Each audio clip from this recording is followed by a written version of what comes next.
No one has ever shown that human emissions of carbon dioxide drive global warming. We have a massive power, and it's the power to say no. They put all these words on these flyers and it means nothing. It's garbage. We're all going to die! Doctors are gaslighting patients. If you keep silent, then this is what's going to happen. And they'll make us silent. I would rather paper cut my eyelids than have anything to do with those words. We are one people, one flag, one Australia.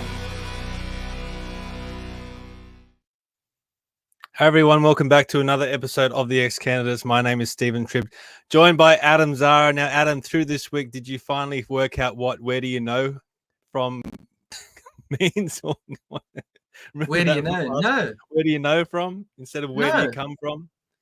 No, no, I don't know anything about that at all. What does it mean? Did you figure it out? No, but how can you figure that out? It's just madness. If anyone wants to know what we're talking about, we interviewed Natalie Duma last week, and she told us that her daughter, who's in university, instead of being asked, where do you come from, they're asking the students, where do you know from, which makes absolutely no sense. Makes no sense to me either. How they manipulate our language to a point of zero understanding. It's annoying. And how they manipulate us, our youth, the young people that are going to university to try and learn and better themselves. They're copying all this stuff. It's madness. So everyone who's been following for a long time knows I'm a tradesman, just like you are. And what happens is I go to people's houses all the time. And when you go to ethnic houses, they go, hey, where are you from? Because they see my surname, which is Zara. And then they go, well, that's an Arabic surname. Well, I say, well, I'm Maltese. I'm not Arabic. But, it's just across the pond, right? And they go, but they actually say, the question is, where are you from? They like to know kind of like your heritage. So I used to say, well, I'm from Australia. And they go, no, but where are your family from? And I'm like, oh, well, I'm European. I'm Maltese, right? So, it's just a common question that's asked. So, if somebody asked me, where do you know? I say, Cotton Eye Joe or something. I don't know. I wouldn't understand it. So it's crazy. Yeah. Well, we've got some very special guests tonight, so we better move through quickly. But I just want to let everyone know before we start about Buy Me a Coffee. We let everyone know about this at the start of every episode, every week. You can head there if you want to support us and give us a few dollars. But you just jump onto Buy Me Coffee /XCandidates. The link will be in the chat and the description. So if you want to head there, you can. But Adam, you've set this one up tonight. So thank you very much for doing so, because this is going to be a big episode. We have Jody Lowe and Professor Ian Brighthope. So they're doing some great work at the moment. We'll bring them on right now. Gentlemen, how are you tonight? Sorry, I've got you both on mute. There you go. Now I'll go for it. Now, we might start off with you, Jody. Just give us a little bit of a brief background of how you, I guess, ended up here tonight and the journey that you've been on so far. About 5 years ago, I was on the tail end of some pretty bad mental health for myself. I'd had about a 10 or 11-year run of things going wrong. I had a really good life. With plenty of sort of support, healthy family, lots of money, good job, all that sort of stuff. So it was really curious to me as to why that this was affecting me the way it was. So I started going down a few rabbit holes, and I caught myself on the end of science, sort of infiltrating with the fat versus sugar sort of field. And that was my first sort of kickoff. So I was pretty close to, what you would class, as considering suicide. Suicide, sort of like prostitution, is something that I always knew was an option. I just hoped I'd never got desperate enough to have to use it. So, and I don't say that lightly. I know there's a lot of people out there that, struggle and suffer with this sort of stuff, but I've been sort of trying to open the path of conversations for alpha males like myself to realise that we've got to talk about it. So while I was doing that, along came Convert, or at least the start of the conversation with it. So my children are older; they're in their 20s. Three of my girls were older, and my youngest one's now only 6, but at the time was sort of 1. And I was getting pretty close to forking the life for deciding whether to stay or go. And so I thought maybe I need to start documenting, because as you can see, I'm a bit of a yapper. So I thought I'd better start documenting it while I was making a bit of a mental health sort of website and an app, a sporting app. And so I started filming myself and started talking my way through it. And then Convert came along changed my course direction. And I just started talking out about everything that I saw, because one thing I'm good at with the mining and the legislation is taking what the sort of intellectual, educated people say and write, and the way that they present their information is not often received well by the average Aussie, and particularly coal miners who are more see, think, do than see, sit, learn. So I took that, and I've been molding that into some sort of online craft for the last couple of years. And just by luck, last year I got the shits with listening to everybody's dates. I put my own date in for 2 for 1 day, which was the 24th of the 1st to the for the X at the Who, which ran nationally across the countryside, and that just got lucky to be picked up by Katrina Lane, the wonderful people from Stand Up Now Australia, combined with the X at the Who group, Karen Fox and Deborah Ewell, and got invited to a small think tank that was just in its sort of infancy. And basically, I've been putting my hand up to try and help push and promote, but also bridge the gap between the average Aussie and the intellectuals, the likes of Professor Brighthope, and the not so crazy political minded people like yourself, and try and create a unity that has a place for existence for all Australians, without having this constant division. So that's my story, mate. That's how I got here where I am today. Awesome. Well, we've all been affected. I guess everyone's been affected by suicide, or knows somebody who's obviously committed suicide. So it's a horrible thing. And all I say to people with that kind of thing is make the call. As in, if you're feeling that way, you need to call somebody. I just, I wish my mate who passed away a few years ago now, I wish he made the phone call. Speak to him. I spoke to him a week before, and everything was all good. I did some work for him, all that kind of stuff, and then the week later he was gone, and it was just like, wow, I didn't even see it, didn't even know. So that's a tribute to you to to have done that and to acknowledge it. And we're all human and we all go through those kind of things. So it's I always just say make the call. Yeah, and I'm super passionate about making the call, but I'm super passionate about getting people into a state where they see the signs long before they need to make the call. This country is getting molded into something that is only responsive with our medical responses and stuff like that. And so for me, I'm out and about trying to re-educate the society to say preventative medication is much better than mitigating phone calls. You know what I mean? So that's that I'm taking that legislation background with risk management and sort of applying that to what good looks like in terms of never getting to that stage where you're at the precipice and just hope that someone's there to pick it up. Too late, too far. And that's actually an awesome segue into introducing Professor Ian Brighthope, because you're about preventing, and I believe he's also about preventing instead of just treating the symptoms. So welcome aboard, Professor Ian Brighthope, and thanks for coming on. And let's talk about how you might have, how you got to where you are, and let's hear a little bit of background about yourself. Well, thanks, Adam. Yes, we all have different backgrounds. We get to the same point. And it looks like there's a lot of people reaching a similar point in history right now, with like minds, spirits coming together, and to coin a term, fighting a good fight. But I've been in the fight for a long time. I started in agricultural science, did research in animal nutrition, crops and pastures, and understood what basic building blocks mean to the health of the soil and the pastures, crops, animals, and so on. After that bit of research, I started medicine, graduated in surgery and medicine, and very frustrated with my learnings because they couldn't answer my questions about the malnourished lady in bed being fed sugar and salt and ice cream and jelly, and the response from my prof was, "Well, we're treating the cancer in the bed. We're not talking about diet." So that set me on a different pathway, and so I said, "I'm not going to be a doctor like you, sir. I'm going to do something else."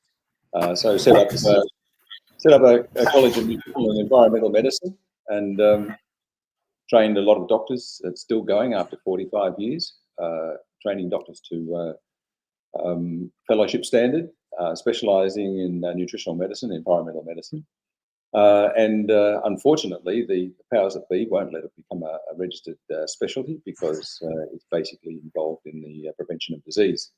We know we can prevent most diseases because most of our diseases are lifestyle. And I've lived through epidemics. I've lived through SARS, MERS, swine flu, etc. And it's the same old story. Every time we have an outbreak of flu, you know, the same old sanitation, clean your hands, wear a mask, have a vaccine. And we have known for many decades that if you defend yourself, put on your armour, you won't get wrong. Importantly, putting on the armour is basically looking at the nutrients that actually defend your system against invaders, whether it be viral or bacterial. It's a non-specific defence mechanism. And we call it the CD zinc approach. It's been around much longer than COVID has been around. It's been around, we've been promoting it for decades. There's the evidence for vitamin C, vitamin D and zinc in terms of defending ourselves against infections, whether they be viral or bacterial, including probably things like Ebola and Zika.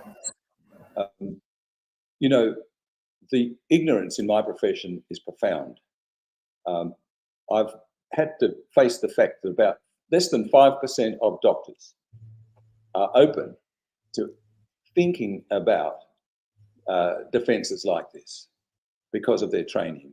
They're brainwashed, propagandized from the day they're born, I would say.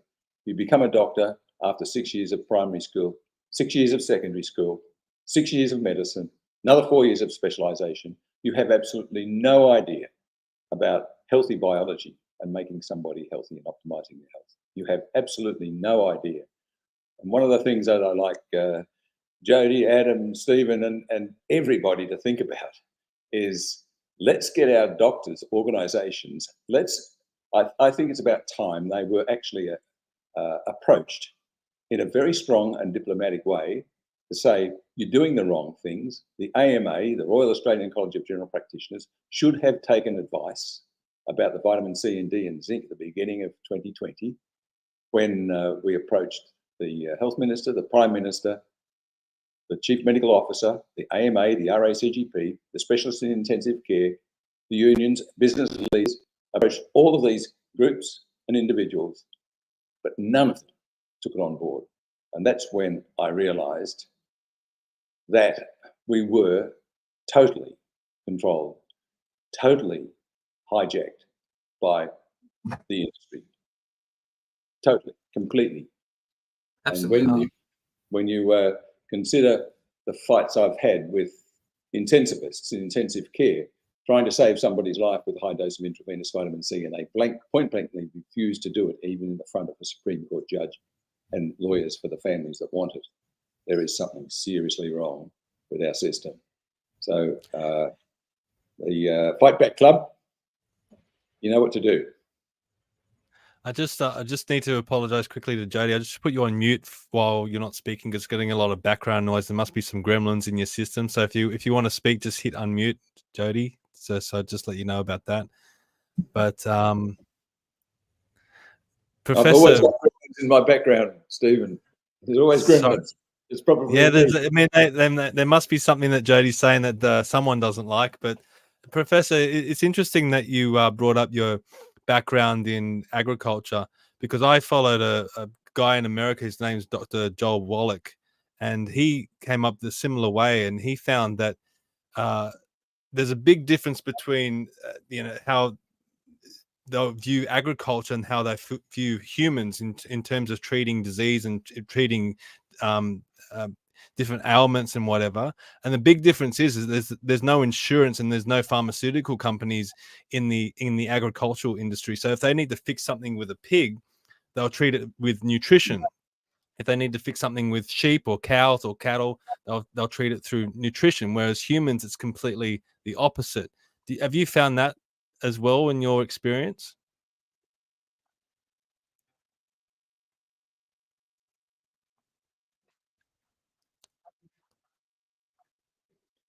Yes. I mean, big ag have got the farmers all tied up with chemicals and GMOs, but the small family farmer knows what to do with cattle, sheep, pigs, poultry and so forth. I mean, I remember doing some work with sheep and fertility in sheep, and we actually showed quite clearly that if you supplemented the ram and the ewe with nutrients, that there was an increase in the rate of lambing, and there was a reduced rate of deaths in lambs as well. So we know that we can improve things even simply with some nutrients like fertility and the outcomes of gestation in animals. We can do it with humans as well. We can do it with humans. And I'll just add to that, Doc. I came up 32 years ago. My ex-in-laws were some of the first farmers in Central Queensland district to adopt the zero-till GPS-driven sort of controlled traffic.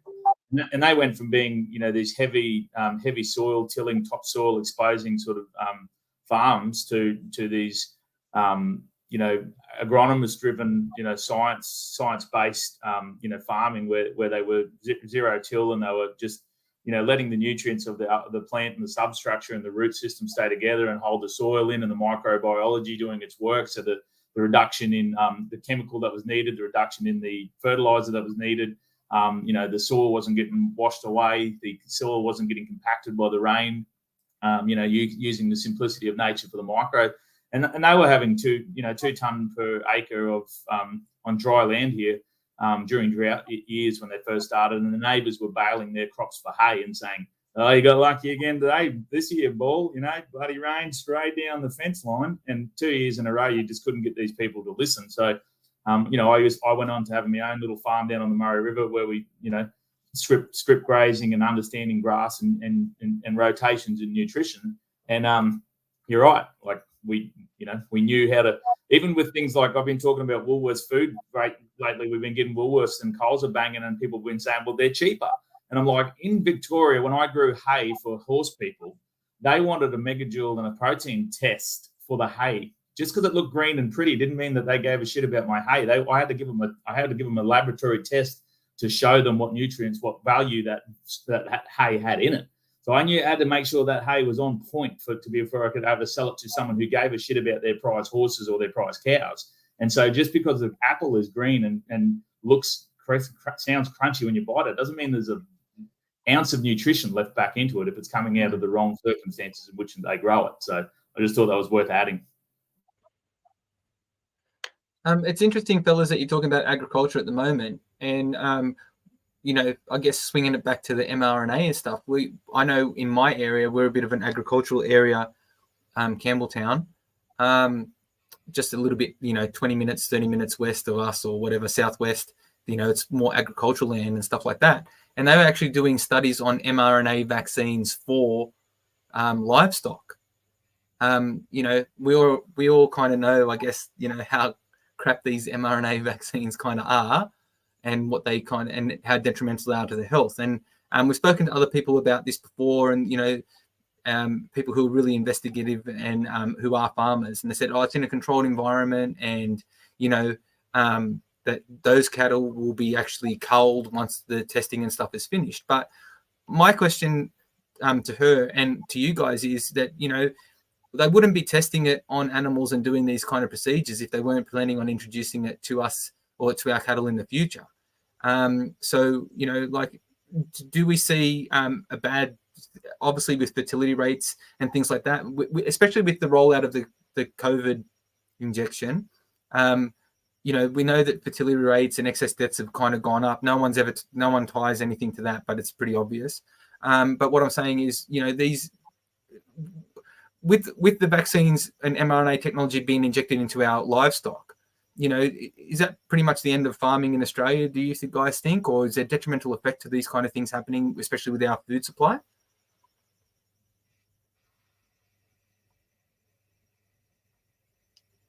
Jody?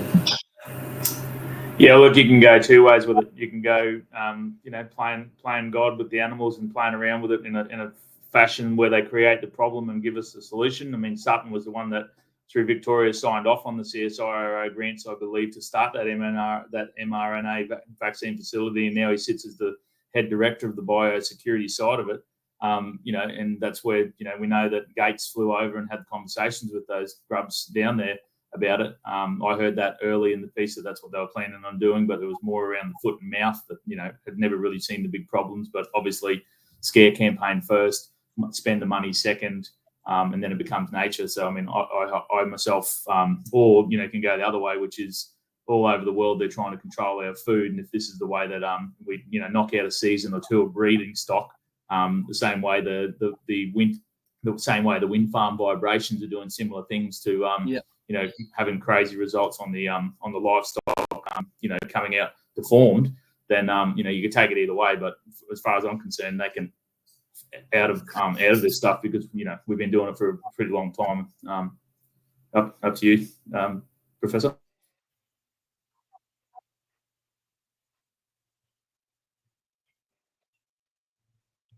No, I concur with Jody. I mean, I think the mRNA platform is potentially very, very dangerous. We don't know what level of pollution is going to occur with the mRNA, with the DNA that's found in it, with the lipid nanoparticles. We have a problem already with pollution. Every patient I've ever tested for heavy metals has shown high levels of heavy metals in their system, whether it be mercury, lead, arsenic, cadmium, aluminium. Every patient I've done a fat biopsy on found there are herbicide and pesticide residues in the system, including DDT, DDE, and the other residues of DDT. We have a system whereby we keep on putting the straw on the camel's back until it breaks. And every time we put another pollutant, another foreign substance into our system, we see more and more disease.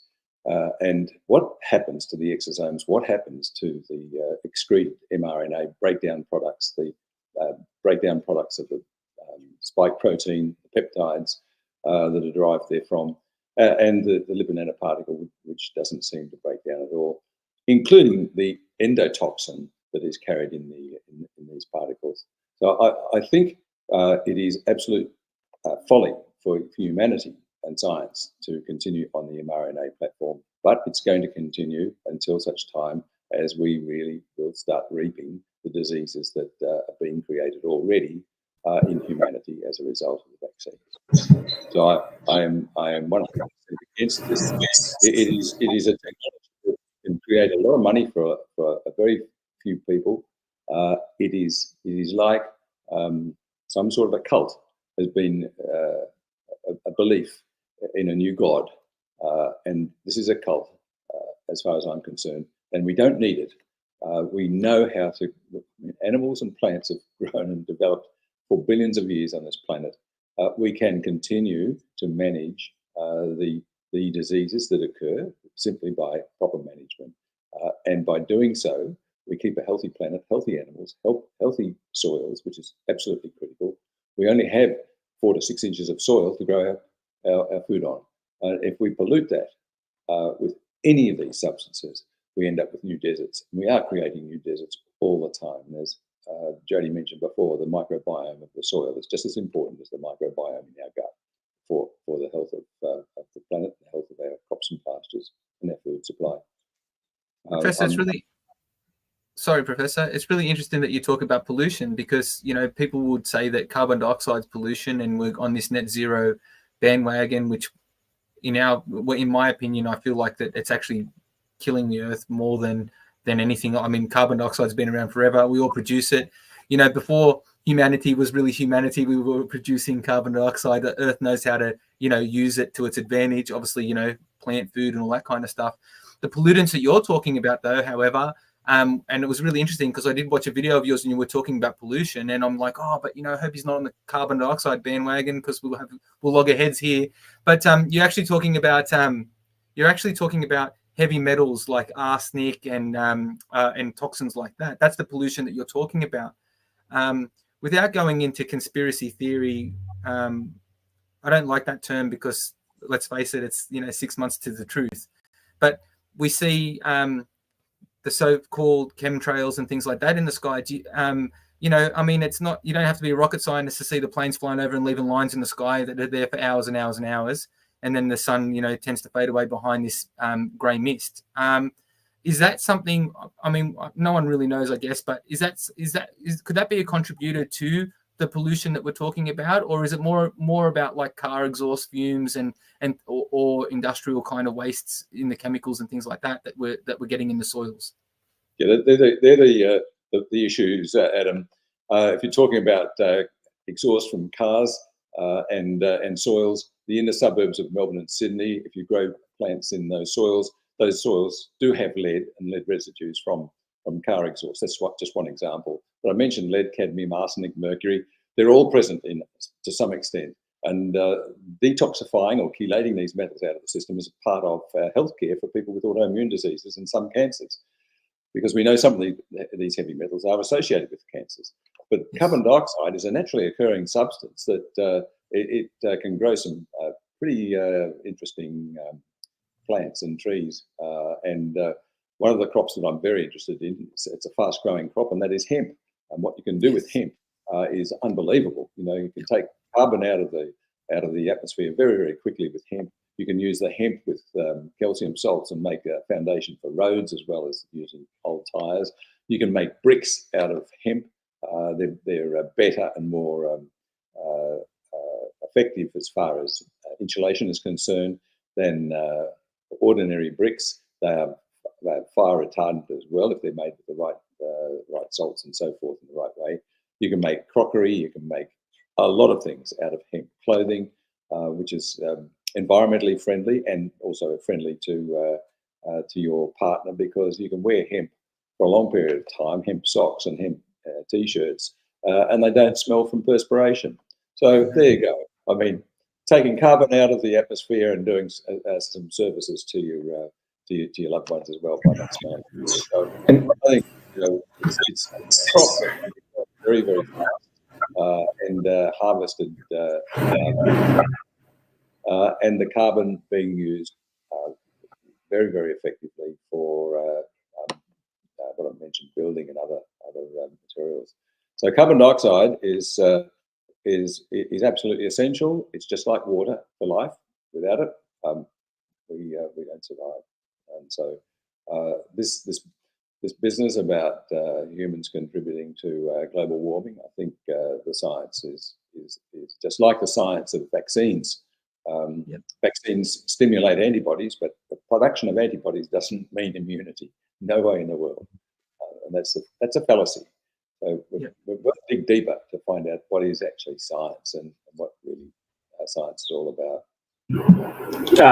Can I just add that too? So if you think about what you're saying there, too, Doc, and I'm sorry if you prefer Professor, it sticks in my head to call you Doc. So so it's the straw scenario is what I deal with people with trauma a lot too. So when you have a lump, a dead weight on your shoulders, it's visible to see it. You can see one day they didn't have it, and the next day they've got it. So they've lost a family member or something tragic has happened. And so a lump of weight, like 1 ton of weight, is visible, the change between when you were carrying it and when you weren't. And it's sort of easy to focus on how many people we can use to help you get it off. Now, a ton of straw is what they're doing to us, because if you think about everything that has been putting the heavy metals into us, it makes it very difficult to define which ones of those straws you need to pluck out to actually get to it. Because it's like the reverse side when you say, I'm going to go on a health kick. You start drinking water, you stop eating junk food, you take a lot of vitamins, you go to the gym, and it's never really known which one of those had the most effect on you because you do them all at the same time. Well, it's the same as our response. So you probably are right, Adam, that there might be particleizing a lot of that stuff into the atmosphere because they say they do it. They've got thousands of patents for it.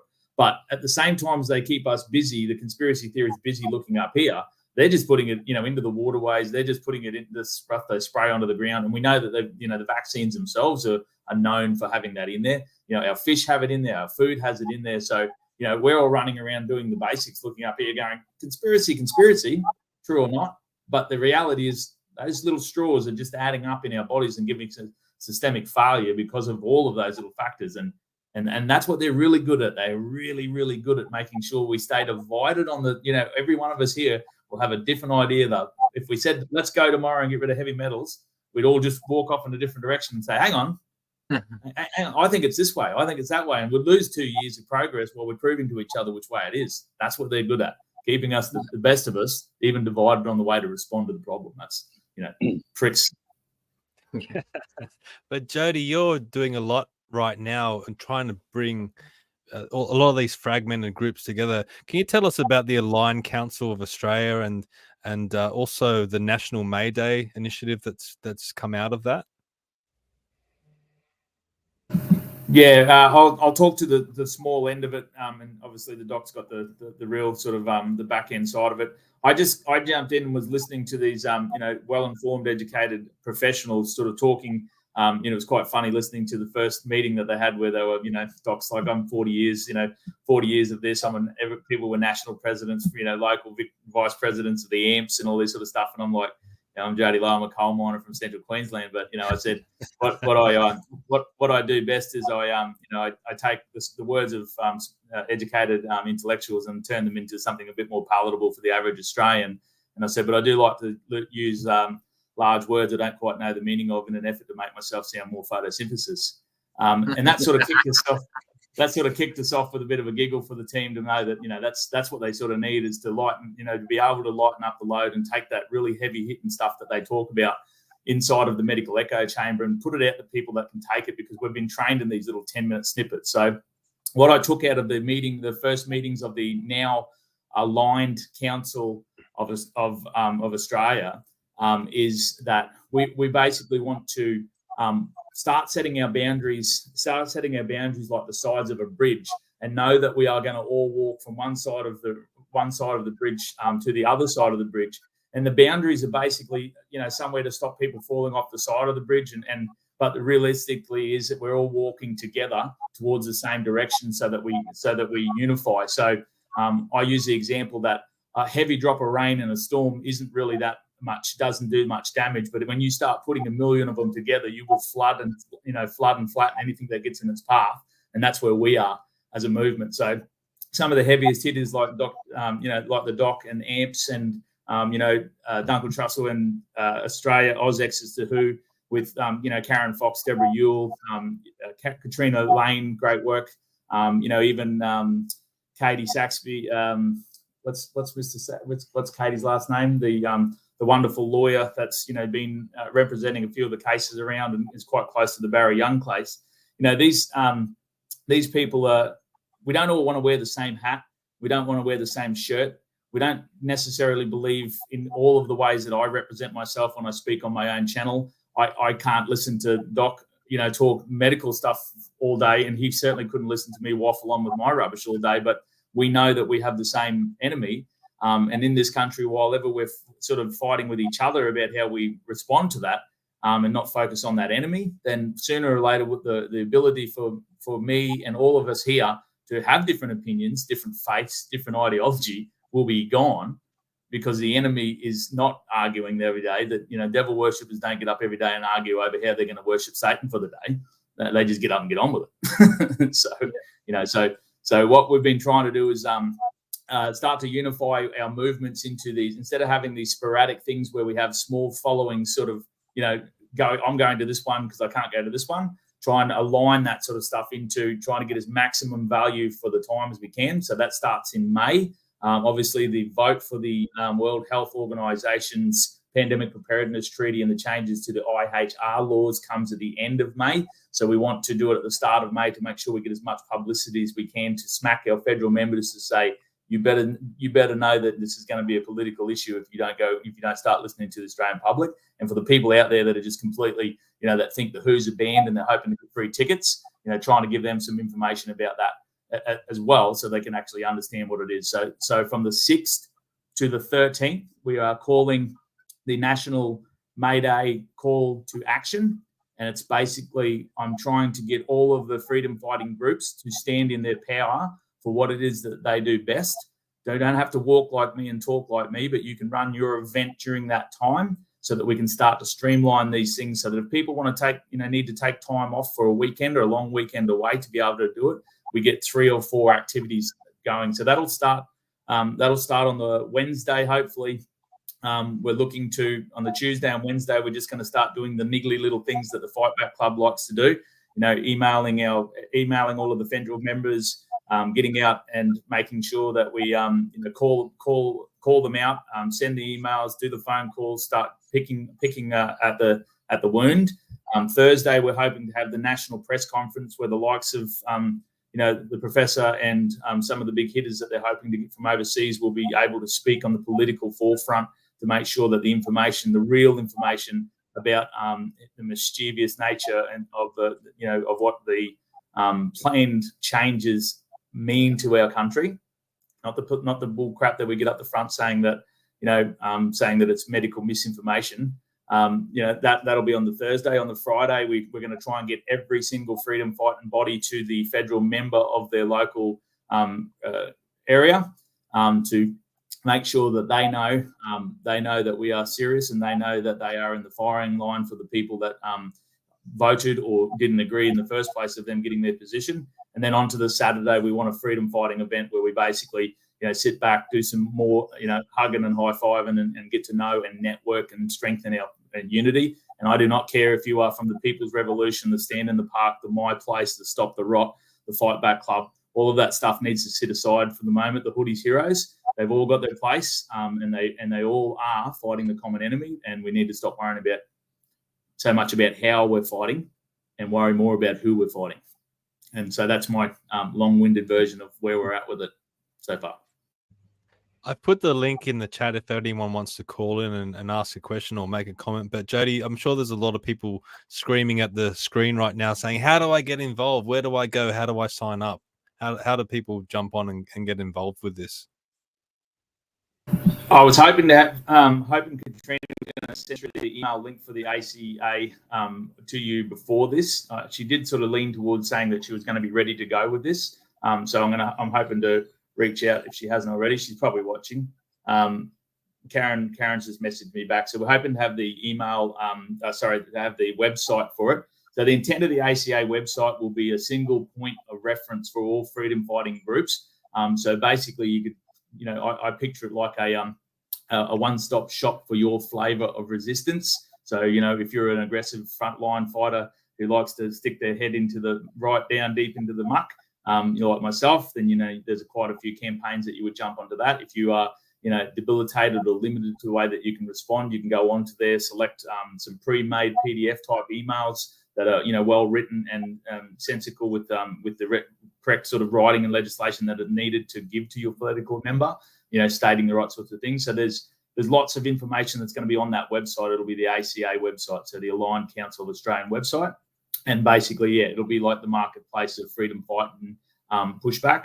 And then, out of that, you'll expect to see, what I'm doing with what Doc Substack, all of the links and sort of stuff where we centralize a tailored response to your capacity and your knowledge, basically, for all that would stand against this tyranny, not just the ones that, get a taste of the one way that the local people in their town. So some of these towns have only got, maybe they'll only have a Stand in the Park, or they might only have a My Place, or they might only have a Hoodies Heroes, or, they might not have anything.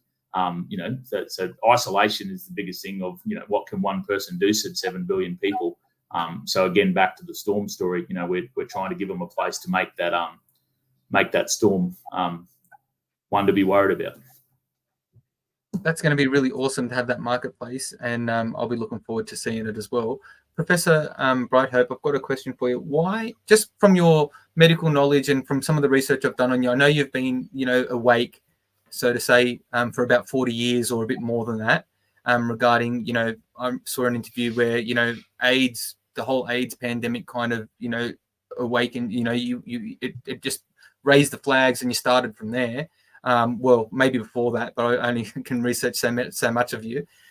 Why is it so important, just from your medical basis? You're a professor, people respect, people like yourself because of, especially your title and what you do and what you're standing for. Why is it so important to exit the WHO and exit WEF and, exit the WHO, because that's the World Health Organization? I know I've been campaigning on it. I'm a One Nation guy. Like, I've been campaigning on it.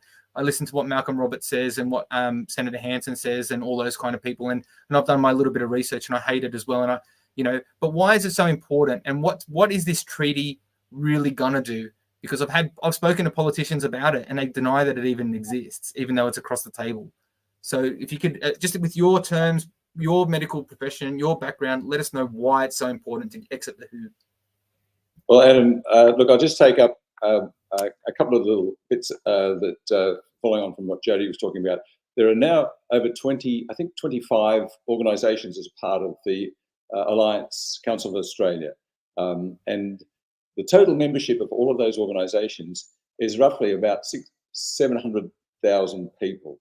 So there's a lot of people involved. And those who want to join any one of the organisations or more to become a part of it, they can become the fighters in the field with Fightback Club, or they can join the WOW and learn about educating people with regard to future pandemics and so on. So that's some of them there. That there's the World Council for Health, there's the National Institute of Integrative Medicine. So there's quite a large number of organisations that are part of this alliance, and it was something that a few of us sitting down talking one day decided would be a good idea to bring all of these sort of flat organisations, the teal management of organisations, not the teal politicians, but the flattened way of managing an organisation. And those organisations can cross-link with others, and that there'd be sets and subsets, overlapping interests, and those with different interests, as Jody has indicated. So I think it's going to be a very powerful alliance, a very powerful strategic alliance of groups and individuals, because if we all think about what is the most important thing, and that most important thing to me is the health and wellness and freedom of the individual, whether you be a patient or you be a worker or even a politician. But most importantly, for the doctors to be able to doctor again rather than being told what to do. And that brings me back to what you suggested I talk about, and that's exiting the WHO and the pandemic treaty. Well, to be perfectly frank, when I started medicine, I was frustrated, as I indicated before. So I looked at alternatives, and one of the alternatives that I did pick up was that the powerful effects of vitamin C and D and zinc in helping patients. This was in the late 1970s, and I learned very, very quickly that you could actually save people's lives or improve their quality of life if you actually nourished them better and gave them the right sort of supplements. For example, somebody with an enlarged heart ready to go into heart failure and they've got a selenium deficiency, you give them some selenium and their heart starts pumping back normal again, and they avoid having a transplant. And that's actually happened. So I discovered that the use of high doses of vitamin C helped prevent the colds and improve the flu. So I discovered that you could have what we call a 2-gram cold, where 2 grams could get you over a cold, or a 10-gram mild flu, or a 20-gram serious flu, or a 30-gram killer flu. And when I'm talking about 30 grams, I'm talking about 30,000 milligrams. Now, that upsets people's guts. So what do? Instead of giving them orally, you actually give it to them intravenously. And that was a challenge for me, because nobody else was doing it, apart from maybe 1 or 2 other guys in the US a long time ago for treating early polio. So I started doing it for the flu. And lo and behold, people with the flu, serious flu-like symptoms, would get better in a couple of hours. And I couldn't believe it. I'd never been taught about this. It was an absolute miracle. And somebody with a shingles would come in, try the same thing. Within a couple of hours, they'd be pain-free and there'd be no more shingles lesions forming. And the next day, another shot, and they're over it. And they didn't get post-herpetic neuralgia, which is the pain that shingles cause. So in the early 80s, as you know, the advent of the HIV virus came along, and I'm going to try and squash it as much as I possibly can. But it's okay. It's a free platform. You can talk as long as you need to. Okay. How much time have we got? So along came the HIV/AIDS virus, and I was treating patients with high doses of intravenous vitamin C for cancer, opportunistic infections, and so on, whether they be viral infections or bacterial infections. They would still respond. And we now know that the vitamin C and some of these other nutrients are important for not only the production of antibodies, but also for the stimulation of your helper cells, your white blood cells called helper cells, and the other ones called killer cells or NK cells, natural killer cells. These need fuel, and this is what we're doing. And of course, the vitamin C, it actually inhibits the replication of viruses and bacteria. So the most magical substance that if it could be patented, there'd be virtually no other drug in the world apart from vitamin D. And with both of them, we would not need pharmaceuticals apart from trauma, anesthetics, and that sort of thing. So HIV AIDS came along, and somebody had heard about my treatment for infections, and he was an academic from the US. He came to see me and asked me to give him vitamin C. He had full-blown AIDS. He had full-blown AIDS with the Kaposi sarcoma, which is a nasty big black cancer that grows on the skin, on the face, on the body, on the feet, everywhere. And he was given a prognosis of 11 months at that stage. And he had decided to stop the AZT. I'll come back to that in a second. So we gave him high-dose intravenous vitamin C and a whole range of other nutrients. And my book is called The AIDS Fighters. It's free. It's on the WOW website. It can be downloaded because it's got the programs for managing HIV/AIDS, which still applies today for long COVID and vaccination reactions. Although there's some more things we can use these days. Surprisingly, this fellow lived for another 9 years. He was given a prognosis of 11 months. And he was in good health all that time. I had no support. I refused any sort of research from NH and MRC. So I was on my own. And so I had to do it all by myself. Anyway, that's another story, because then I said, I realized then that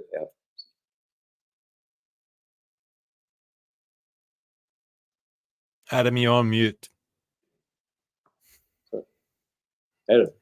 I had my dogs barking in the background, and I just wanted to, and then cricket started going off, so that's why I muted it, and then I started. But I was going to say, I thought you don't mention the Fauci word, the F no, word. well, I hate that guy. We can just talk about him as much as you want, because that's that AZT or something that he wanted to push, where he's going to make millions of dollars from, or well, he made all his fortune from. But just quickly, so the intravenous vitamin C shots wasn't a cure as such, but it helped with quality of life and extension of that particular patient's life. Did the cancer that black cancer cell that you're talking about that was growing on his, did that reduce with the vitamin C shots? We actually did reduce some of them.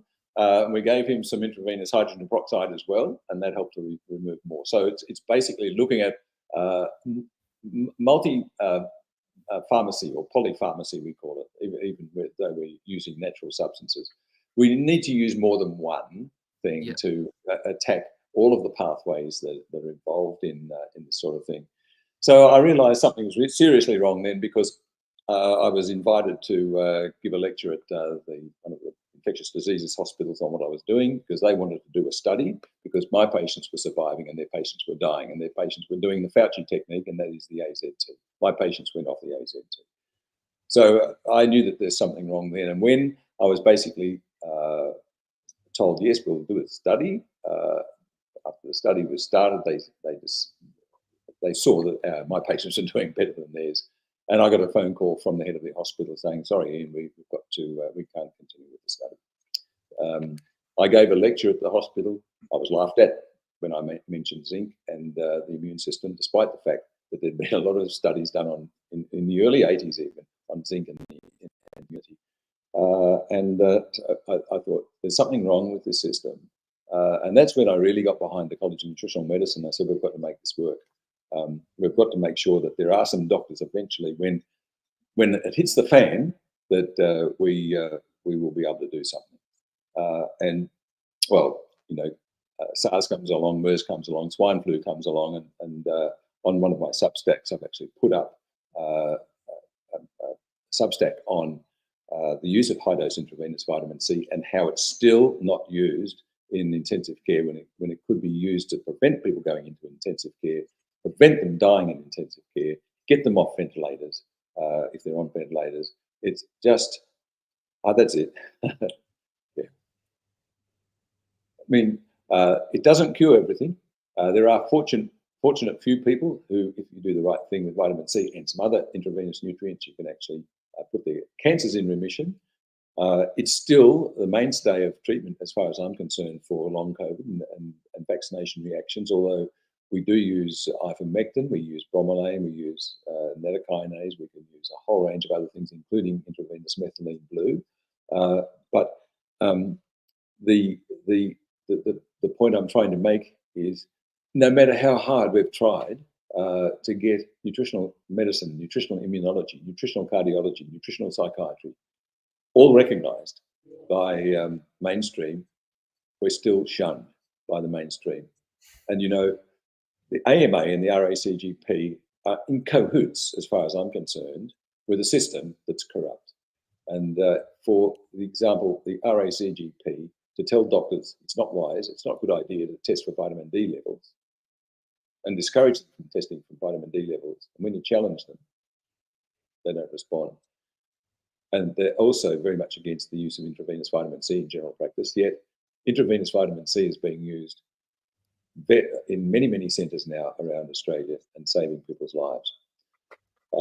So what we do need is to see the system change, and the system, we've got an opportunity now to turn it around, because we've got Jody Lowe and all the other Jodys involved in these groups to come together and fight for a better health system, and also get the doctors who have been suspended back to work, and to change the entire system itself, because we were directed, or our heads of the health system were directed by the WHO to lock down, put masks on, social distance, and wait for their magic vaccine, which has killed millions of people worldwide. Tens of millions of people worldwide have died because of this mRNA vaccine and the pollutants inside it. That's the endotoxins and the mRNA and the DNA. So, sorry, Professor Brighthope. There used to be an old saying, it used to be, an apple a day keeps the doctor away. Now, we know that apples, among other things, is high in vitamin C. Was that a big part of it? Stephen, you've got to me. Yes, of course. Not only vitamin C, there's not much vitamin C in oranges. You've got to have a heck of a lot of oranges to get an effect. But apples contain quercetin. And everybody knows what quercetin is now. That helps you absorb the nutrients. It helps you absorb your zinc. It's a carrier. It's called, well, it's basically a carrier to take. It's also an antihistamine too, is it? Because I know Adam will know this. I get hay fever a lot, and I'm like, I got to eat an apple. And Adam was like, why are you eating an apple for? It's like, because it takes my hay fever away. Well, make sure you eat the skin and the pips. Because the pips have got therapeutic properties as well. They've got a little bit of cyanide in them, but it's not going to kill you. Okay, cyanide, a bit of everything. Now, sorry, Professor Brighthope, I've got another question. Sorry, Jody, I've got a question here, right? So we know that you're huge on vitamin C, vitamin D, and zinc, okay? So obviously vitamin D is from the sun. Do you feel that the slip, slop, slap campaign that they ran in Australia for however long was an effective way to reduce the vitamin D intake that people need to keep healthy? The slip, slop, slap is very dangerous, putting chemicals on the skin that we don't know whether or not they can become carcinogenic under the UV light, number one. Number two, you do need the full spectrum light to go through to the skin, because it's not just vitamin D that's stimulated by ultraviolet B light, but there are other substances, including derivatives of nicotinic acid, vitamin B3, that are actually assisted in their activity in the skin. And there are other molecules produced like melanin as well. So we do need to have exposure to full spectrum sunlight. We've got to be sensible about it. Don't go out and get burned. Put on a hat, because you still get some sunlight on your skin. You can expose yourself, but not for long periods of time. And arms and legs exposed for 10 to 15 minutes a day will produce 10 to 20,000 units of vitamin D, which is much more than you get out of a bottle, out of a capsule, especially in Australia. But also, it's very important to have full spectrum light hit the back of your eyeball, the retina, okay, because again, it helps your entire system, including stimulating the pineal gland and down-regulating or up-regulating some of your hormonal systems. So I think we do some pretty funny things with chemicals, and one of them is the slip, slop, and slap. I don't like it. I prefer to put some zinc cream on my nose. I think I'm going to get burnt because the zinc is natural, and hopefully the cream that's embedded in is natural as well. But really, that the entire program of slip, slop, slap might have saved a few people from skin cancer, but melanoma is an issue in Australia. For every one melanoma in Victoria, Melbourne, you get 3 in Sydney, and you get 9 in Queensland. So exposure to too much sun and melanoma is a reality. For non-melanoma skin cancers, if you do have, talking about skin cancers, if you do have pre-malignant condition or the solar keratosis and pre-malignant approach to pre-malignant conditions in your skin, you can actually prevent it becoming cancer by taking 500 milligrams of vitamin B3 every day. So there's some ways, some natural ways of, and that's been published in the scientific and medical literature. Just to bore you with the medical literature. No, I once watched a lecture on this, and they were talking about the differences between UVA and UVB, and when they introduced sunscreens, melanoma cases skyrocketed. So this is something that I would love to talk about. Unfortunately, we probably should get back to some really important stuff. And one of the big things that you're working on recently is this terms of reference for a Royal Commission into the pandemic. Do you want to tell us a little bit about that? Because AMPS and a whole bunch of groups are also involved with that. Yeah, thanks, Stephen. The terms of reference, Malcolm Roberts, who's moved that we have a Royal Commission, told us that the government would come in with a very narrow band of terms of reference, and he requested that we provide a much broader range of terms of reference. So that's what we have. There was 111, I think it was 111 pages of terms of reference that we presented to the Senate, and there was a hearing on the 1st of February. Sorry, 1st of some time back now. I think it was 1st of February. My memory's not too good.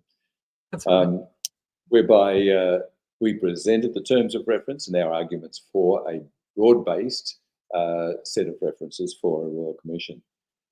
The senators asked us questions, and some of the questions required detailed answers. Many of them required detailed answers, so we requested that we take those on notice, which we did, and the people involved in putting the terms of reference together have provided the answers to the questions on notice to Julian Gillespie, who told me that there was 750 plus pages of answers. So it's an exhaustive tomb of material that's gone back to Senator Scarr, who he and his colleagues need to study the answers to the terms of reference, and then come back to the Senate, put it to the Senate to vote for a Royal Commission. And if the Senate approves and agrees to a Royal Commission, hopefully with all of our terms of reference, and others that have submitted to their terms of references as well, then it goes to the lower house, I believe, and the lower house votes on it down there. So we should explain to people what terms of reference means. Obviously, when you have a royal commission, the people that are nominated for the royal commission, and a lot of the times they're ex-judges or notable people, they can't just look at everything in a broad scope. They're narrowed by terms of reference. So the government can make the terms of reference very, very narrow if they don't want the Royal Commission to focus on other areas where they may have a problem. So you have taken and the groups that you're associated with have taken up the task of outlining what the terms of reference should be, and it's in this document. People, I'll put the link in the show notes if anyone wants to have a look at it.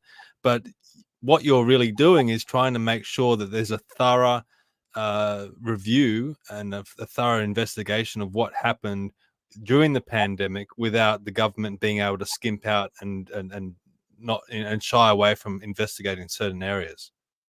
Yes, that's correct, Stephen. The government would design a royal commission so that there's basically the outcome would be a pat on the back for them, and maybe we need to do something a little bit different here and there and somewhere else. But what we're looking at are the ramifications of everything, from the effects of the lockdowns, the masking, the vaccines, what's in the vaccines, the composition of the vaccines, the adverse reactions. There's going to be an inquiry, or vote on an inquiry into the excess deaths. There's also the issues around what other treatments were available at the time. The other terms of reference, like, for example, vitamin C, D, and zinc, and the use of azithromycin, doxycycline, and ivermectin. The issues around ivermectin and its withdrawal from the market. The suspension of the doctors and nurses for questioning the vaccines or questioning the mandates and questioning the lockdowns. These are all issues that we want to see examined. And from my perspective, the most important thing is we could have had, I've spoken about it, and I made it very clear when I was asked a question about the vaccines, that they're not vaccines, and the mRNA should not have been injected into a single human being, ever. And I'll stand by that statement until the end of my days. The pandemic could have been ended in 6 to 8 weeks. Colleagues of mine and myself worked on how long it would take to get everybody's vitamin D level up, everybody on a dose of hydroxychloroquine or ivermectin, everybody on a dose of zinc, and if necessary, for the few where there was an infection breakthrough or clinical deterioration, some intravenous vitamin C. You know, on a Friday night, I'd probably save a number of people from going into hospital because they were so sick, because I couldn't get them to have some intravenous vitamin C. So I told them to get an enema bag and make up some vitamin C solution and use it as an enema. It's almost as effective as intravenous. But I'm getting off the track now. That's not what I'm on about. I'm on about early treatment, which didn't exist. If you got sick, you go to hospital. There was no early treatment. There was no prevention. And we've known for decades that vitamin D at 250 nanomoles per litre will protect the majority of the population against infection. Yet we go and let the elderly who are deficient in vitamin D die, and die in care homes when they were not being cared for. So that's the broadest spectrum of activity we want to see in this Royal Commission, so that the truth comes out. Because without the truth, there ain't any other virtues. And the truth is linked to accountability. Now, Jody, how important is it for you that we see accountability when it comes to the pandemic and everything that's gone in the last 3 years? Yeah, so that's I get a lot of questions all the time when people are calling me a conspiracy theorist, and I'm proud of that. Like I'll wear my hat, I'll wear my little tin hat wherever I can around work. They dodge, the safety department particularly dodge me, but because they'll have this lady, one of the paramedics said she had a medical degree in X, and I said, yeah, I know plenty of broke finance brokers too, so it doesn't really mean much to me. Just a piece of paper. Sometimes you still got to be able to actually, critically think your way through the changing situations. But the one thing that what I always say to them is, okay, so if the government had nothing to hide and we're proud of their responses, why would they not just all in for this pandemic response? Because, you know, you'd want to know. I said, so if we had another forget about what you know and have another one tomorrow, would you be happy with the government's response tomorrow? Or would there be something to change? And she's like, oh, well, you know, I wouldn't. I said, straight away, you've got doubts. You don't know as much as I know in terms of like in the rabbit holes that I am, but straight away you've got doubts. Now, I don't want doubts. Like, if we've had something that's changed the way that the projection of Australia's future forever, there should be no doubts. There should be a definitive analysis of what we did well and what we wouldn't do it again to make sure we're going to do it. But what we're instead proposing is to join up furthermore with the legislative requirements to sort of follow what the World Health Organization is going to ask of us. Katie said that she's had a look at it, and it's like 5% of our total medical spend for the year in our budget, which equates currently this year would be about $5 billion a year to the World Health Organization from Australia, just to be preparing for a next pandemic. That's not a response level. That's just $5 billion gifted to them for them to prepare or understand what preparedness looks like. So, you know, like, people need to understand that, one, we're not happy with the way that we were told to respond from them anyway. So, and if we were, there'd be people shouting to the hills that the World Health Organization did a great job of telling us to mask up, keep our distance, stay inside. Instead, we have a massive, you know, chronic illness. We have the highest excess mortality rate that we've seen, you know, since World War II with no answers. You know, we already have a massive chronic illness per capita issue with the Western societies, as well as obesity on the rise. So sickness is not something that is doing well for us. We're just living longer because of the pharmaceutical medications we're given. So I have no faith in a world body or a national body that's telling me that they want me to live longer under medical care. You know, I'm more for going, well, let's find out what we did well, if anything. And why don't you want to do that? Well, probably because you're going to find out that you're full of shit and we stuffed a lot of things up and we're in bed with a lot of people we shouldn't be. From that information, I'll be like, well, I damn sure don't want another unelected global body telling me what to do in that situation, particularly when we've heard the whispers that they might be saying that climate change could be one of the next pandemics that they would look to lock us in for how to respond. You know, so, you know, there's lots of information around there, and they'll throw that out as misinformation or disinformation. But for me, the accountability needs to come to bring back the professional. I don't want people like the doc here to be thrown into the same bucket of medical professionals that we don't trust any longer. All right, so that and that's what's happening, is that we've now got distrust in our government, we've got distrust in our medical system, and I don't necessarily support the need for someone to govern me, you know, or someone to help medically guide me out of my own poor choices. But those systems aren't there and in place, and will have to be for a long time till we right the wrongs of what we've done, being asleep at the wheel for the last 50 years, as we've let this country fall into that socialist communism control of Big Daddy, the government, being there to hand out to you whenever something goes wrong. So, you know, the accountability needs to happen now. The knowledge of what we learnt from an incident should be what we do in all practices. All businesses do it, all mining, we would do it. If we have an incident, we have a response, and then we want to measure that very, very critically to make sure we find out what we did well and what we didn't. And why won't they do that? Why are they trying to shove everything under that rug? And why are we broker, sicker, and more divided than we've ever been as a nation? Absolutely. And what gets me is that the Senate vote against it. So that bill for the Royal Commission and all that kind of stuff, and that all, I think Senator Babbitt did it. I know that Malcolm Roberts has supported it, and, you know, Alex Antic and the usual crew. There's like a usual crew in politics that you can kind of go, yeah, fair enough. I don't agree with all the politics that they talk about, but you know what? On this particular issue that's so important, I do agree with them, right? How is it, and how obvious is it that there's some sort of agenda at play when you have both sides of the House, especially the upper house, vote a Royal Commission down on something that's so important? And you know, and also for that, it took a lot of people and it took a lot of rallying to defeat the first treaty. Anyway, I think Australia signed up to it. I believe Albo signed up to it, and then it got pulled off the table because other countries pulled out. What's wrong with Australia? Why are we willing to just hand over the golden ticket to the World Health Organization? Well, one thing I found out during this process is that we've been writing a lot of the backbone that will create the IHR changes in the background. So we're not just signing up to it; we're actually heavily participating in it and being almost like a leader for it. So, if you want to talk about being sheep, I mean, we're not even we're trying to be shepherds in this global corporatocracy. It's so it's quite scary when you think about in that regard too. Like that we're actively doing it. I mean, last year we had a bipartisan vote in February of last year to change the referendum act, the mechanics of the referendum act, to be able to spend as much money as necessary for the day on a referendum.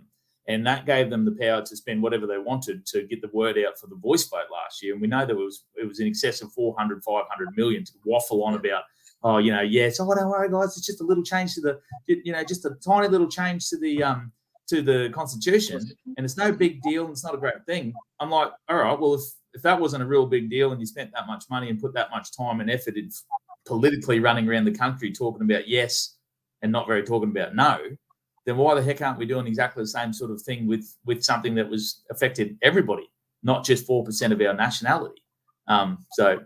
It's plainly obvious, and I always say it sarcastically when I'm asking these questions, and then I get 100 people yelling at me, it's because of this, it's because of this, and I'm like, yeah, look, I know, I get it. I'm sarcastically posing the question so that others might see the seed and water it. But it's plainly obvious for a layman like me. If I can get it, they should too. Yeah, Jody, you mentioned that $5 billion of this taxpayer money goes towards the World Health Organization in the event of another pandemic, just for planning or whatever. That's the percentage that they're asking for. So we don't currently spend that much. It's a lot less than that. The treaty would ask for 5%, according to Katie Aspie-Coppins. It is 5% of our total spend in our medical would go towards that function of the World Health Organization, so that they could be preparing for what it is. So, like probably doing like, more gain of function research and stuff like that. That's probably what you're preparing for, wouldn't you? So to create the next pandemic. But Professor Brighthope, how much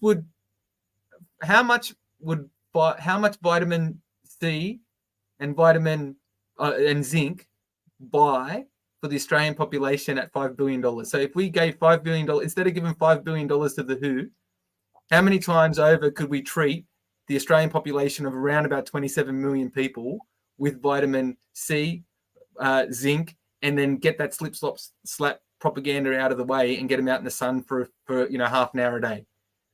Look, we could have spent maximum of $1 billion in the last pandemic to get out of it in 6 to 8 weeks.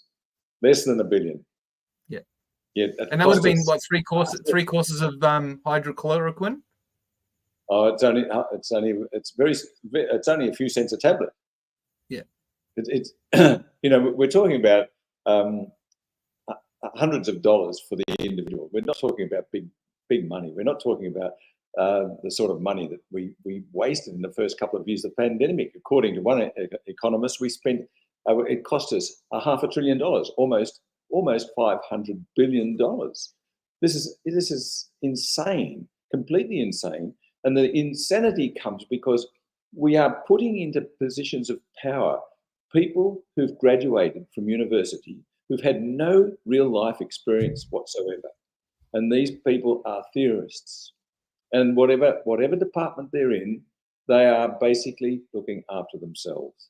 And what we're seeing with the World Health Organization is the creation of another empire of bureaucrats, unelected, but got the snouts in the trough.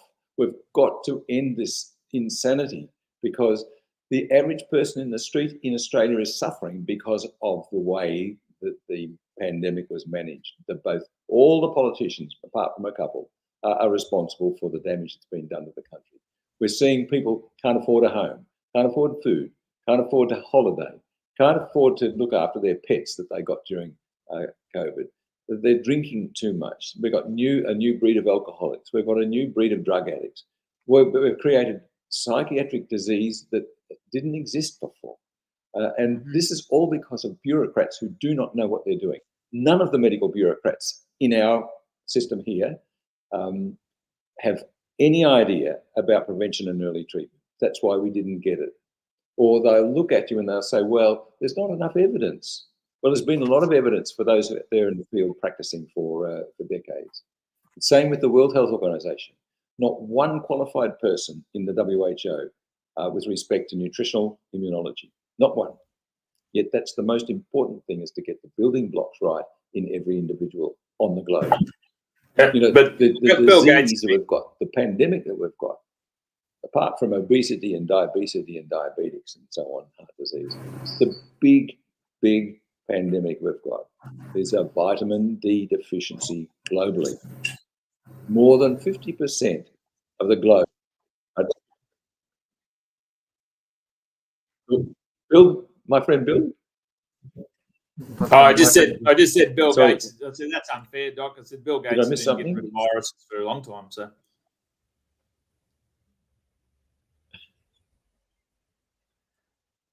We're getting a bit. It looks like we're getting a little bit of delay. So we're obviously touching on a specific topic that we shouldn't really be talking about. See, as soon as Jody mentioned the word Bill, it started just stopping and freezing. I don't know, gentlemen. I'll be surprised if this episode survives on YouTube and Facebook this week. I don't think it's gonna. And we've been pretty light because we could really just go into it. Like all of us, I think, are on fairly the same page here, and I know most of our viewers will be on the same page here as well. But we are wrapping up closely. We're getting. Adam, just make it clear to everybody that the greatest pandemic we've got is a lack of sunlight, is a vitamin D deficiency, and if people are not deficient, then they have insufficient levels. That is not enough for immunity.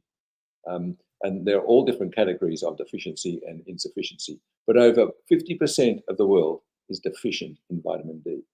And this is why we're seeing a lot of vitamin D deficiency states, not just infection or bone problems, or osteoporosis, but we're seeing breast cancer, prostate cancer, we're seeing other cancers, and possibly also multiple sclerosis and other neurological conditions that get worse with vitamin D insufficiency. Autoimmune diseases. Colleagues of mine in India use mega doses of vitamin D for autoimmune diseases. Doses that here would be regarded by my colleagues as criminally high. Yet these people are using the high doses, not causing calcium deposits and all the other things that high-dose vitamin D causes, because it's used properly. But, you know, here we're not allowed to use it. We're only allowed 1,000 units a day, and that's all in our capsules, whereas it's not enough to correct the insufficiencies and deficiencies. So please, pandemic D, deficiency of vitamin D. Okay. That's a message, all I want to get across. Well, I've refused to wear sunblock. I expose my body to a sun every day. Like to me, this is instinctive. Okay, I didn't know that there wasn't much vitamin C in oranges. So thank you for telling me that. I'll jump over to the apples as well. But every time I ever get a little sniffle or that little, you know, that dry pain you get like just at the back of your sinus there, I'm like, bang, I'll just go. First thing I do is I'll cook myself a steak, and then I go and buy a big bushel of oranges and I smash all those oranges. I got to be honest with you, I didn't realize that was probably useless. I should have eaten a couple of apples instead. But it's instinctive, and I think what happens is, I think with all this propaganda and everything that we're hearing, is that we don't listen to our bodies either. And I think that, you know, what you're saying to me and to us and to the viewers makes a whole heap of sense, because I think naturally people just gravitate to that. If you listen to your body with your knowledge that you have, you kind of gravitate to those things that you kind of need anyway. And then you hear, like, I've never had my doctor ever say to me, hey, let's check your blood levels for vitamin C and vitamin D. Let's check your zinc levels. I've never ever had that once from a doctor. So, you know, it's completely, it's so interesting to me, and I'm sure it's so interesting to the viewers about, you know, this information. And not to mention what you're saying as well, Jody, it's completely interesting, and we all follow you anyway. We all go in there with a problem, see, and so they're trained to give you the solution to the problem. So The reason we probably don't go in there because we don't go in there asking, hey, I feel pretty good at the moment, but I'd like to check up on my general health and well-being to see what it is that does that. We go in there when we feel like shit, and naturally we are depleted. So they give you something to get rid of the pain straight away, to get rid of the illness straight away, to stop you from spewing or stop you from crapping, which is what your body's trying to do to get rid of it anyway, I guess. So, you know, like we're prone to going in there looking for the response from them that is a quick fix to whatever it is that's finally made us drag ourselves to get to the doctor. So, you know, like it's preventative medicine, like what the doc here is saying, is that we need to be doing tomorrow when we feel good and go and get tested and see where we're at to optimize so that we don't have to end up at the will of the doctors telling us, take these 3 tablets for the rest of your life because you've effectively wrecked something because you weren't checking up on it, you know? Yeah. Yeah, you're right, Jody. I mean, we are trained to think and act in terms of disease. So we measure your blood pressure. If it's too high, we give you a drug. We measure your cholesterol. If it's the wrong sort of cholesterol, we'll give you a drug. Already, the pharma industry like this. Yeah. But, you know, we measure your vitamin D level. It really is a hormone. They should do it because if you're hormone deficient, we have to correct them because vitamin D converts itself to a hormone. We should be doing it routinely in a lot of disease. But with, as mentioned, CD and zinc would put the pharmaceutical industry out of business, almost. Does we can't have that. You put them out. But can vitamin C, D, and zinc help gout? Vitamin C is uricosuric, which means fancy term for putting uric acid into your urine, and uric acid is the acid that causes gout. So vitamin C can help. Aspirin is also uric can push out uric acid in the urine. So yes, to some extent it can help, but we do have a naturally occurring drug called colchicine, and that can help prevent gout. It's derived from I think it's derived from the wings of a beetle. So it's a natural substance. I will eat the bugs. But I was going to say to you, so George Christensen, if you're watching, colchicine and vitamin C, that might help you with your gout issue. Might help. All right, so we're right at the end now, but I want to squeeze in a few more things now. Professor Brighthope, you're speaking next weekend at the Triple Conference and the Big Ideas for Australia. So it's down in Albury, which is a unique place to have a conference. But what are you hoping to? What message are you hoping to get across at the conference? Well, basically, we want to have a better Australia, and that's what the conference is about church and state and health. There's freedom, prosperity for all. I think that is a fantastic 3 days, 3 different conferences. I'm going to be talking about the truth about COVID. What did we know and when did we know it? So I'm going to be exposing the lies and from my own perspective, what I saw as the greatest shock of all time, and that was when Morrison announced a pandemic with a coronavirus, which is basically a cold or a flu-like illness type of effect that is caused by coronaviruses. They must have known something because they panicked. They must have known that it may have been a weaponized or a gain-of-function type organism. But the lies that came out after that were incredible. And so I'll be going through the lies and trying to reach the truth so that as many people as possible know we were lied to. I mean, the incredible thing is for my profession to believe that mRNA is safe, number one, lipid nanoparticles are safe, number two, and to inject into the deltoid and the substance is going to stay in the deltoid. For my profession to believe that means that they need to go back to school. I mean, I would fail all of them. All of them. I would fail all of them. They would not pass their final exams if I was examining them. But I must say, there are some very good doctors out there, and they're the AMPS doctors. They're the doctors who are awakening to what's going on, and we need to foster them as much as we possibly can. So that's the Saturday, and the Sunday it's all about freedom in healthcare, the therapies to deal with COVID and jab-related spike protein. So I'll be talking about how people can look after themselves if they're suffering from long COVID. Most of the long COVID is from the vaccination, the mRNA, plus or minus COVID infection afterwards. And so I'm going to try and allay the fears that people may have as much as I possibly can. The detoxification processes that can be undertaken to help them, and to reassure everybody that never to take another mRNA substance as long as they live, because they never worked for any disease that humans suffered from before the pandemic, and they shouldn't have been injected into a healthy population. So it'll be talking about fasting, the right sort of diets, the sort of supplements that can reduce inflammation from the spike protein, the sort of supplements that will break up the spike protein, supplements that help the liver and kidneys to function better, to break down products, etc. Reducing thrombosis or clotting, which can be done naturally with, again, some of these nutrients that we're talking about, and reducing the risk of carcinogenesis or the turbo cancers that are happening in multiple jabbed and boosted patients. So I've only got 35 minutes to do that, so I'm going to have to put my skates on.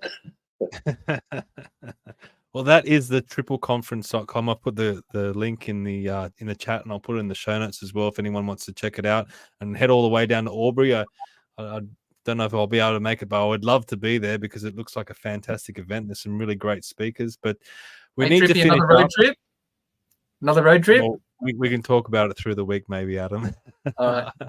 I've got a wife that's due very, very soon, so it might not be the best idea. But we've got a couple of questions in the chat that I just want to ask Professor Brighthope quickly, and maybe we can just get a sentence answer. I know that's probably really too short, but we'll give it a go.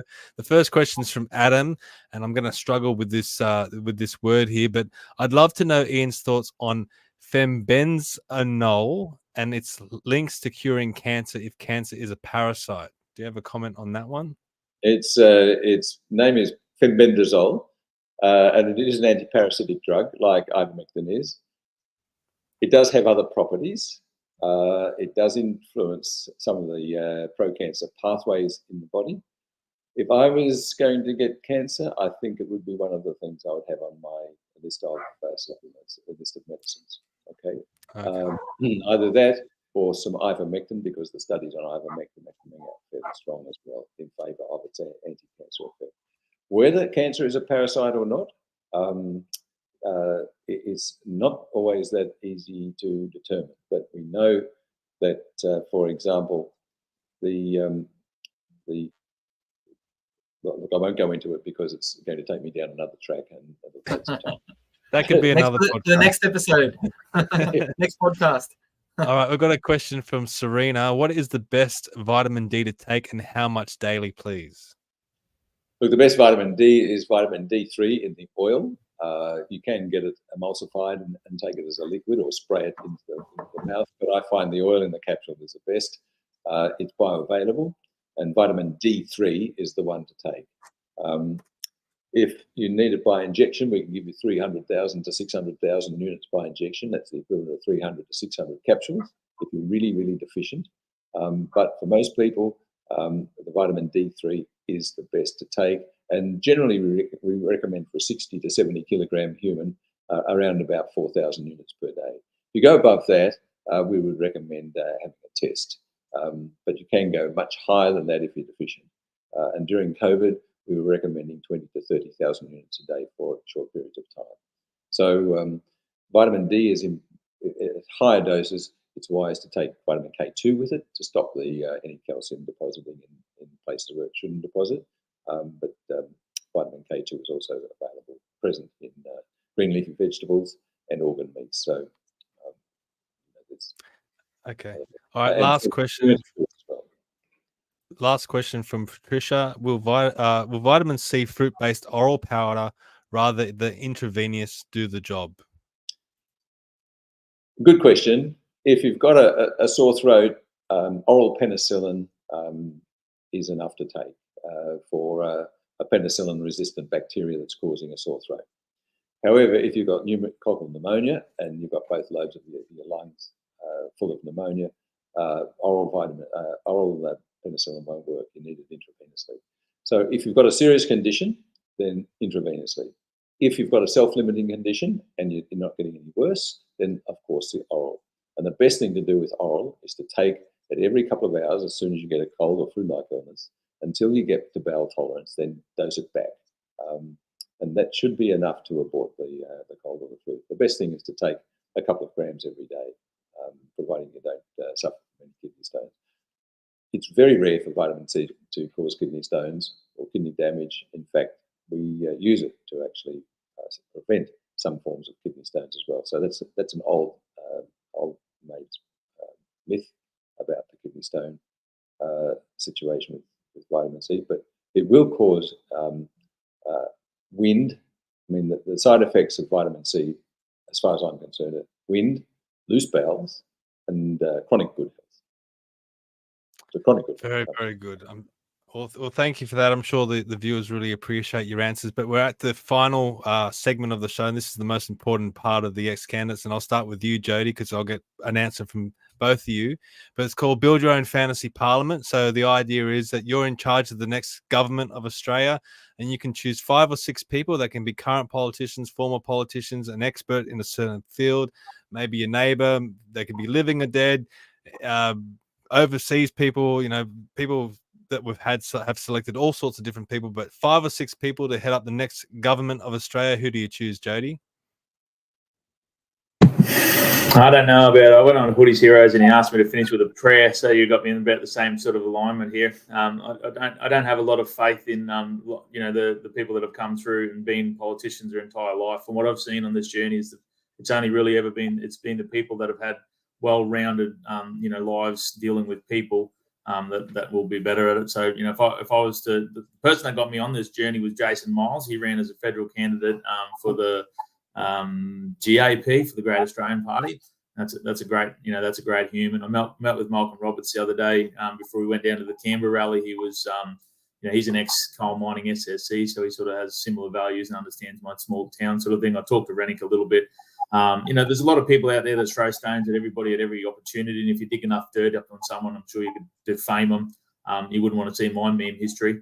But yeah, there's some good people in there that are doing the good things, but there's also some probably people in there that have good intentions. And the way this movie that we're in at the moment goes, that if you can make people think that they're flying the virtuous flag, you can convince them to do just about anything, and whether it's good or bad. So I wouldn't necessarily want to cast judgment over those that are doing the job at the moment until they actually had a chance to say to them, and talk to them. So I don't want to put myself up on a pedestal to say replace people. I want to re-educate people. I want to see where their backgrounds come, and I want to break that indoctrination down to see if there actually is, because there's some really smart people out there, that should be speaking for what I'm talking about now. They should be speaking to it, not me. You know what I mean? So, but that's just because I'm a blank canvas. I'm lucky, like I'm Neo in the Matrix. He gets programs uploaded to him. And that wouldn't be possible if I had 2 terabytes of information in my head like Dr. Brighthope has to have new information plugged into me. But because I was an empty vessel, I'm able to just continue to take action going forward. So I'd say Jason Miles. But like I said, I keep saying it, until the World Economic Forum, the World Health Organization, the UN have stopped the control of the money systems that our government, no government in this country, left and right, 2 heads of the same bird, they will not make a difference to the future that we have impending until we get rid of the globalist non-elected bodies that are controlling them. Fair enough. How about you, Professor Brighthope? You're in charge of the next government. Who do you choose to head it up? Well, what Jody said is well spoken, Jody. I mean, you are in your own right brilliant, and take my hat off to you. My thoughts about democracy are, I'm going to go back to the ancient Greeks, Stephen and Adam and Jody. Look, I could pick a few good politicians, like the ones we like Malcolm Roberts and Gerard Rennick and Antic and Russell Broadbent down here. There's a couple of others I haven't mentioned. But I think it would be a good exercise for us to think about future generations of leaders, because to me, those who put their hands up to become leaders are probably the wrong people, and we should be looking at those who have leadership qualities at school and training them up to become the future leaders.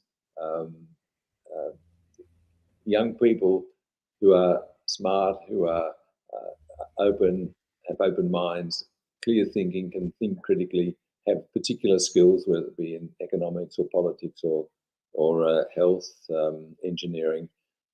They be the people we select our leaders from in future. Those who don't necessarily want to be leaders, but know how to lead. I think, and sort of my two grown-up children, they have never wanted to be leaders, but in their own rights, they are leaders. And I think the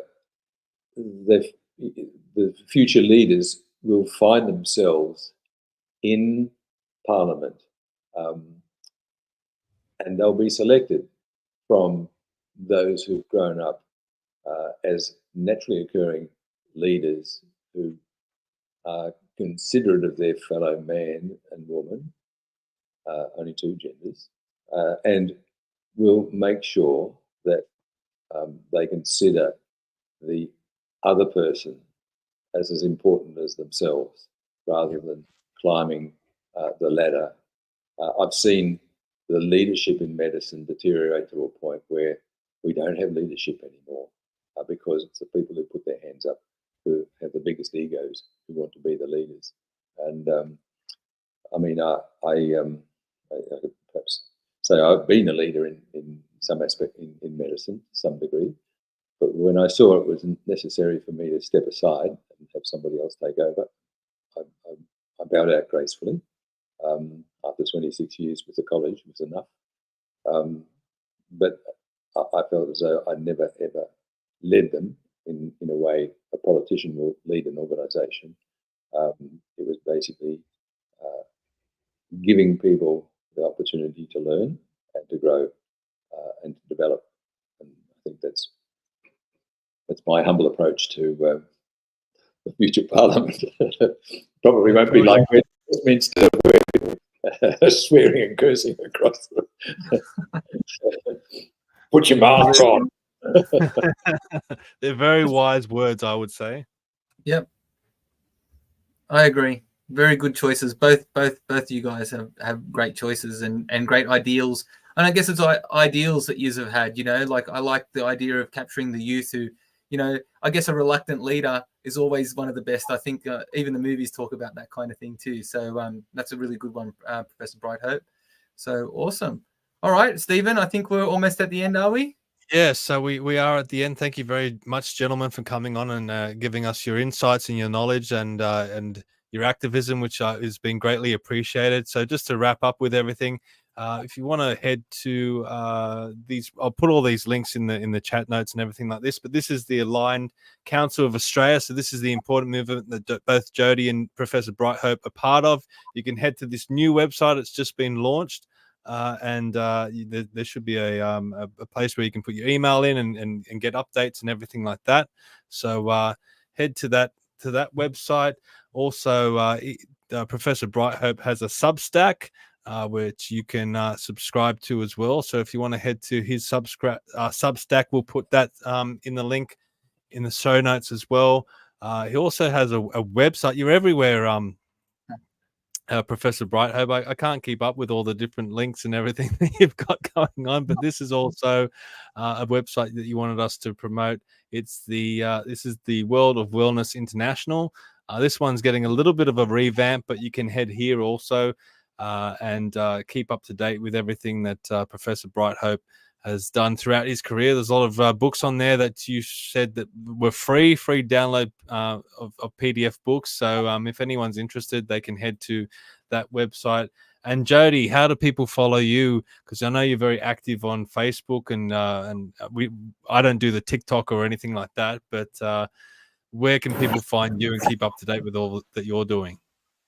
So we on Facebook we have Aussie Fightback Club. It's a small group where we basically be the fleas on the dog. We pester and have small projects just to keep people moving towards the goals. They're attacking us from 4 levels. So you can find that across most platforms. Aussie Fightback Club. My channel itself will just be my name as spelt on the screen. My videos are around my 5 principles for my. We were laughing earlier. It's also WOW, working on wellness factor, just by coincidence that 2 people. So we've never really met before, myself and the professor, and we both have 2 websites that have the same thing. So wow. Spiritual, physical, intellectual, financial, emotional is what I spend my time talking about, educating people to get a good balance in all of those things, so that we'll never be coercible again. And trauma treatment is a lot of that sort of stuff. So one day you will see me talking about climate change, fiat currency, and the next day you'll hear me talking about energy work and spiritual alignment and enlightenment. So you get a lot of different things on there with me. So don't expect it all to be political, because I'm not that guy. Awesome. Well, thank you very much for both of you for coming on. This has really been a blast having you on and hearing from both of you. And I say it every week to everyone watching, please share this far and wide, because there's a lot of great information, ways that people can get involved and contribute to the political fight and the political argument out there, and get active and I think that's so important in this country at the moment. People need to get more active in things, and this is a great way of doing it. So thank you both for coming on and contributing to that. And everyone, share this far and wide, share it to everyone you can. Thank you very much for watching. Thank you. Thanks, Stephen. Thanks, Adam.